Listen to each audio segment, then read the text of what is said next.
मागील भागात आपण पाहिलं. मुळात DK ग्रुपची रीच किती आहे हे माहीत असूनही हे असं मूर्खपणाचं पाऊल उचलणं म्हणजे आपल्याच पायावर धोंडा मारून घेण्यासारखं आहे. तू जरा थांब, मी दादाशी बोलते. दीक्षा फोन हातात घेणार तोच दक्षने तिला थांबवलं. आणि तो तुला खरं सांगेल असं तुला वाटतंय? त्याच्यासारखा मतलबी माणूस वेळप्रसंगी तारिकाला या सगळ्यात अडकवून नामानिराळाही होऊ शकतो दीक्षा. आता पुढे.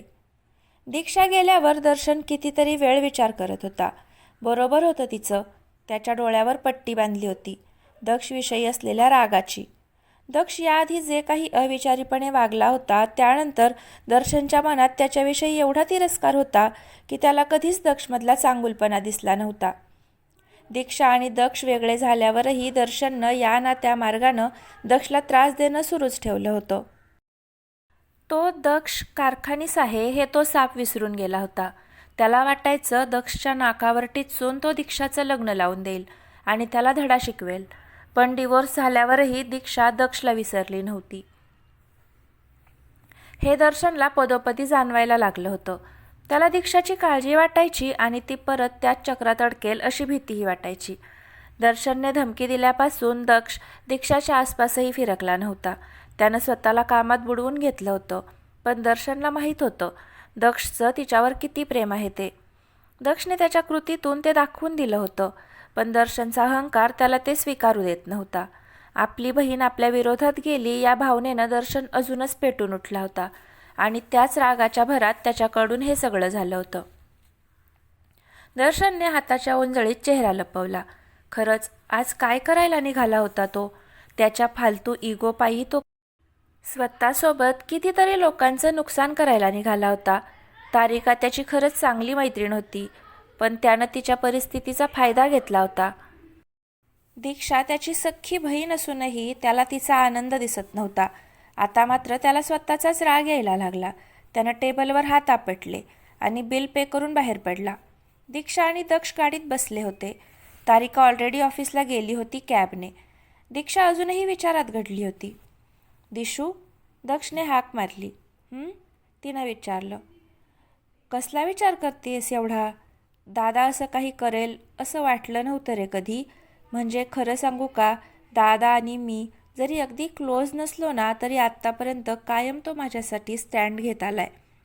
मी लहान होते तेव्हापासून माझी बाजू घेऊन आईबाबांशी भांडत आलाय. मला पहिल्यांदा बाईक चालवायला दादानंच शिकवलेली माहिती आहे. त्यानं कृतीतून कधी दाखवलं नाही, पण मला माहिती आहे त्याचं माझ्यावर प्रेम आहे ते. मग आत्ताच असं का वागतोय तो? दीक्षा जराशी इमोशनल झाली होती. दक्षने गाडी साईडला घेतली आणि तिला जवळ घेतलं. दिशू, कधी कधी ना एखादी सिच्युएशन अशी येते ना की माणूस रागाच्या किंवा भावनेच्या भरात सारासार विचार करायचा विसरून जातो. दर्शनचं तसंच काहीसं झालंय. त्याला फक्त माझ्याशी बदला घ्यायचा एवढंच दिसतंय डोळ्यासमोर. पण या सगळ्यात तो इतरांचं सोड, पण स्वतःचं किती नुकसान करतोय हे त्याला समजत नाहीये. जन्मजात विलन नाहीयेत आमचे सालेसाहेब, पण सध्या तोच रोल त्यांना चॅलेंजिंग वाटतोय. दक्षने डोळे मिचकावले तशी दीक्षा हसली. तुला राग येत असेल ना माझ्या घरच्यांचा? दीक्षाने विचारलं. राग येऊन सांगतोय कुणाला? दक्ष नाटकी आवाजात म्हणाला. आता तुला ॲक्सेप्ट केलं जशी आहेस तसं, त्यांनाही करूया, तो म्हणाला. 1 मिनिट, काय म्हणालास तू आत्ता? जशी आहेस तसं म्हणजे? पानघोडा, जास्त फुदकू नकोस तू, समजलं ना? दीक्षानं त्याच्यासमोर बोट नाचवलं. हेच म्हणतोय मी. सच्चाई कडवी होती है भाईसाब. दक्ष आज मार खाऊनच राहणार बहुतेक. तू कशीही नकटी, चिडकी, रडकी, शेंबडी असशील तरी आता मी तुला ॲक्सेप्ट केलंय. क्या करे? प्यार अंधा होता है. दक्ष भाऊ बोलले आणि दणकन पाठीत धपाटा बसला. हे राहिलं ॲड करायचं, मारकुटी म्हैस. दक्ष पाठ चोळत म्हणाला. I C. मी नकटी, चिडकी, रडकी आणि शेंबडी काय आणि मारकुटी म्हैस? तू ना दक्ष आजपासून पॅसेजमध्ये झोपायचं, समजलं? माझ्याजवळ आलास तर याद राख. दीक्षानं नाक मुरडलं. मेलास दक्ष? दक्ष पुटपुटला.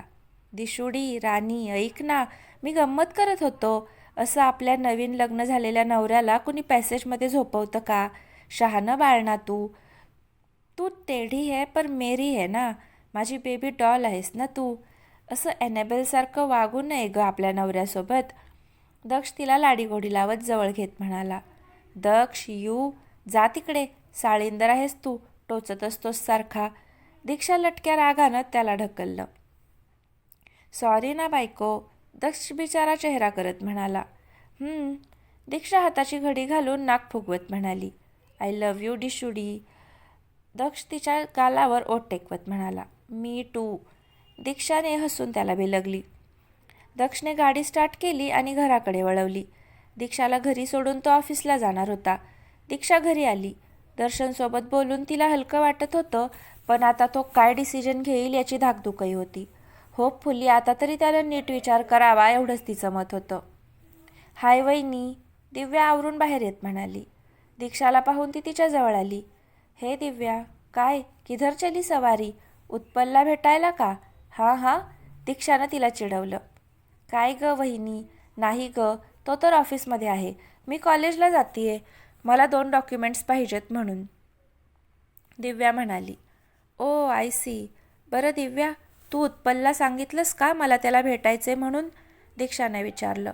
हो वहिनी. तू सांग तुला कधी वेळ आहे, तो ऑफिसनंतर फ्री असेल, किंवा मग लंच करायचं असेल तर तसं त्याचं काम मॅनेज करेल, दिव्या म्हणाली.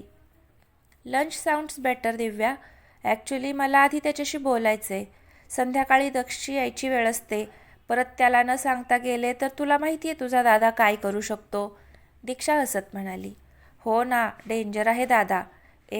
पण त्याचं खूप प्रेम आहे तुझ्यावर वहिनी, खूप जास्त, दिव्या डोळा मारत म्हणाली. वो तो है.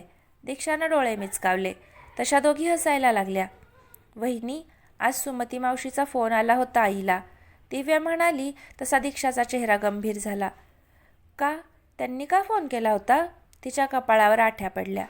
मध्ये मध्ये करत असते कॉल, आईला गिल्टी फील करून देण्यासाठी. तिचा पोरगा जेलमध्ये आहे ना, मग काय, हे सगळं कसं कारखानिसांमुळे झालंय वगैरे वगैरेची टेप सुरूच असते, दिव्या तोंड वाकडं करत म्हणाली. अगं पण कारखानिसांचा काय संबंध?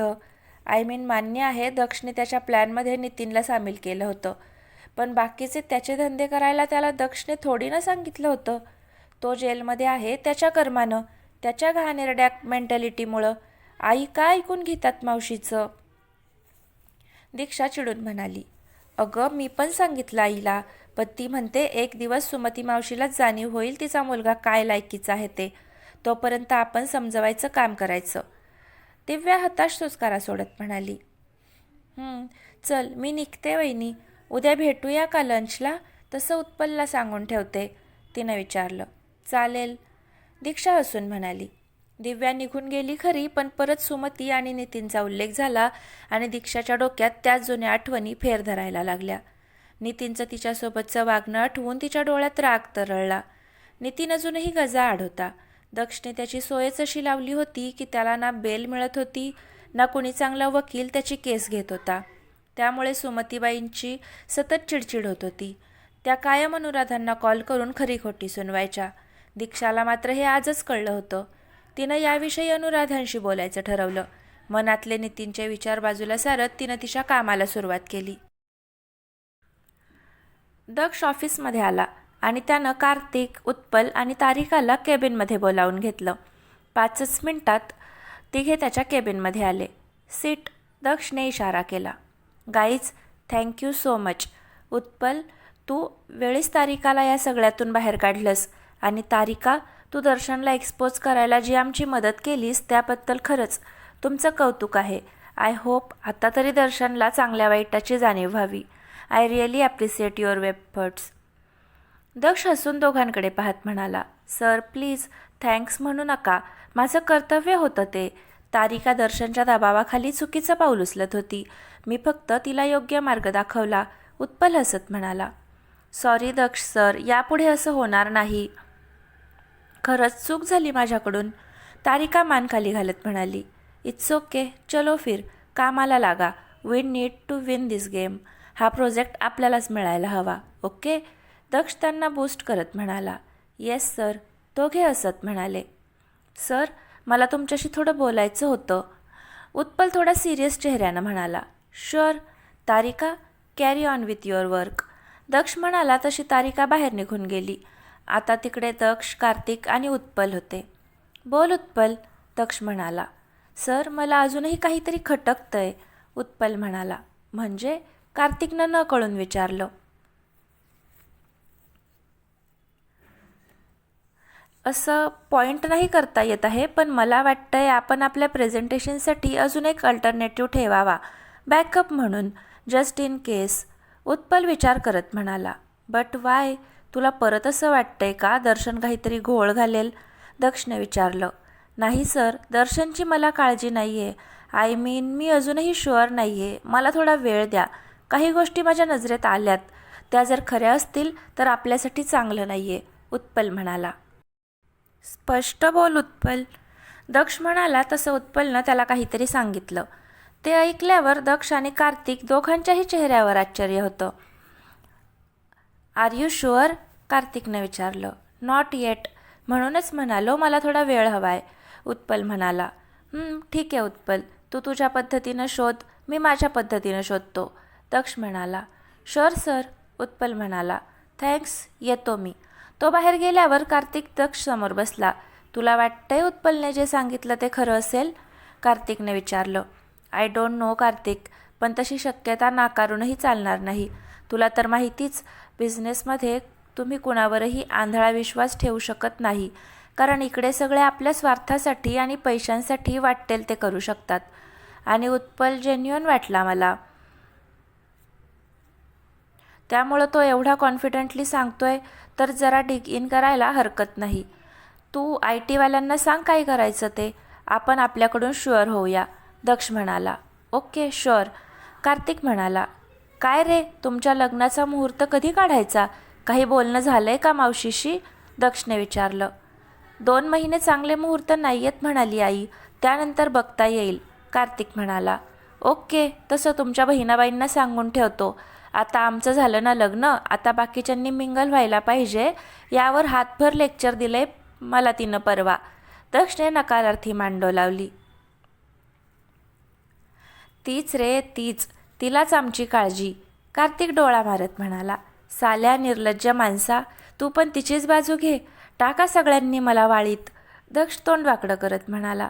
भाई, तुझ्यामुळेच ती आमच्या लाईफमध्ये आली आहे. चल, इसी बात पे आज से मैं तेरी साईड से. कार्तिकने डोळे मिचकावले. तसे दोघे हसले. जरा वेळ बसून कार्तिक त्याच्या कामाला निघून गेला. संध्याकाळी दीक्षा तिचं आवरून खाली आली. अनुराधा खालीच फोनवर बोलत होत्या. दीक्षा त्यांच्या शेजारी जाऊन बसली. नाथा काकांनी चहा आणून ठेवला, तेवढ्या दारावर कुणाची तरी चाहूल लागली. दीक्षानं वर पाहिलं आणि समोर आई बाबा आणि दर्शनला पाहून ती चकित झाली.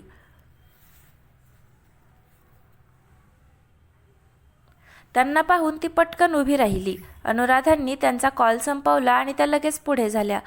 अरे या या या ना, आत या, बसा. त्या लगेच स्वागतासाठी पुढे झाल्या, पण दीक्षा मात्र अजूनही तिघांकडे प्रश्नार्थक नजरेनं पाहत होती. दिशू, अगं अशी काय पाहतेस? अनुराधा म्हणाल्या तशी ती भानावर आली. काही नाही आई, आज देशपांडे कुटुंबीय कशी काय आपल्या घराची वाट चुकलेत हाच विचार करत होते. दीक्षाने दर्शनवर कटाक्ष टाकला. दक्ष नाही आलाय का अजून? दर्शनने विचारलं. तुमने पुकारा और हम चले आए, दक्षने स्टाईलमध्ये एंट्री घेतली. सालेसाहेब, तुम्ही प्रेमानं बोलावलं आणि आम्ही आलो नाही असं कसं होईल? तो त्यांच्यासमोर सोफ्यावर बसला. अरे, आज तर सासरेबुवा आणि सासूबाईही आल्यात की. नमस्कार, कसे आहात? दक्षने विचारलं.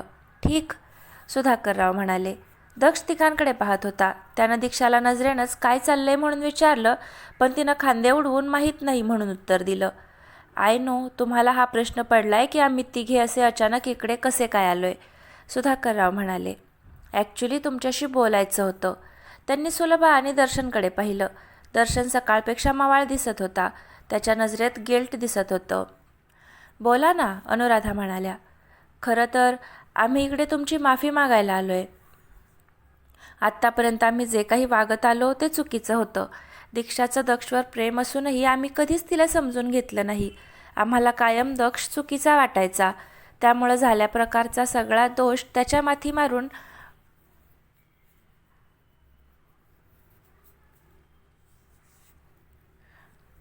आम्ही मोकळे झालेलो. पण या सगळ्यात एक आई वडील म्हणून आमचंही चुकत होतं हे मात्र आम्हाला कळत नव्हतं. ज्या वेळेस दीक्षाला आमची गरज होती तेव्हा ना आम्ही कधी तिच्यावर विश्वास ठेवला ना कधी तिला सपोर्ट केला.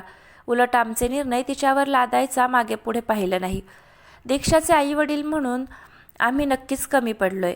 दीक्षा, जमलं तर आम्हाला माफ कर, सुधाकर हात जोडत म्हणाले. अनुराधांनी दीक्षाकडे पाहिलं. ती शांतच होती.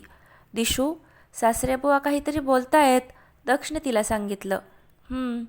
काय बोलू मी यावर बाबा, कशी रिॲक्ट करू? ज्यावेळेस दक्षने जबरदस्ती माझ्याशी लग्न केलं होतं त्यावेळेस तुम्ही आपल्या सख्ख्या मुलीवर विश्वास ठेवला नाही आणि तिच्याकडे पाठ फिरवलीत. जेव्हा मला दक्षवरच्या प्रेमाची जाणीव झाली निदान तेव्हा तरी तुम्ही मला समजून घ्याल अशी अपेक्षा होती माझी. पण तेव्हाही तुम्ही तुमचंच खरं करत बसलात. तुम्ही दक्षचा पदोपदी अपमान केलात, आईंचा, दिव्याचा, आत्यांचा अपमान केलात. माझ्या माणसांचा अपमान मी का सहन करेन?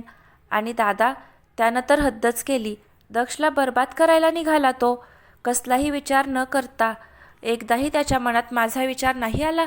असं असताना फक्त तुम्ही घरी येऊन माफी मागताय म्हणून मी एका फटक्यात तुम्हाला माफ करावं असं वाटतंय तुम्हाला?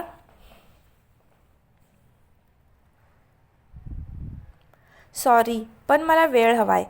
दीक्षा एवढं बोलून शांत बसली. दक्षने तिच्या हातावर हात ठेवून नजरेनं तिला धीर दिला.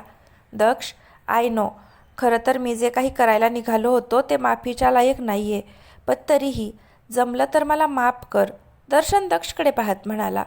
दर्शन, दक्ष कारखानीस ओपन बुक आहे. तो दोस्तीही प्रामाणिकपणे निभावतो आणि दुश्मनीही.